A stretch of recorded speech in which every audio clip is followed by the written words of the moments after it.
গতকাল বিকেলে বাবার বাড়ি এসেছি। আর ছোটদি ভাই বারবার ফোন করে বলছে তোমরা কবে আসবে এখানে বেড়াতে।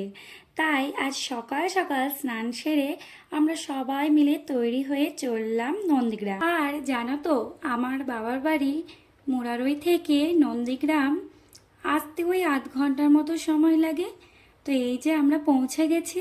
একটা মজার জিনিস কি জানো, আমাদের ছোটদি ভাই ও বড়দি ভাইয়ের শ্বশুর বাড়ি একদম সামনাসামনি।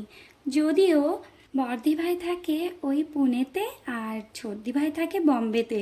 আর এই হচ্ছে আমার পার্লেজি বেবি, বড়দি ভাইয়ের ছোট মেয়ে। আর এদিকে দেখো, দোলনা আজ ছোটদের চেয়ে বড়দের অধীনেই বেশি হয়ে গিয়েছে। কিছুক্ষণ মজা করে আমরা দুপুরে খাবার সেরে আমরা বেরিয়ে পড়লাম বড়দি ভাই, জামাইদা ও পুচকুকে নিয়ে। মানে বড়দি ভাই ও আমি ষষ্ঠী উপলক্ষে নিজের বাবার বাড়িতেই রওনা দিলাম।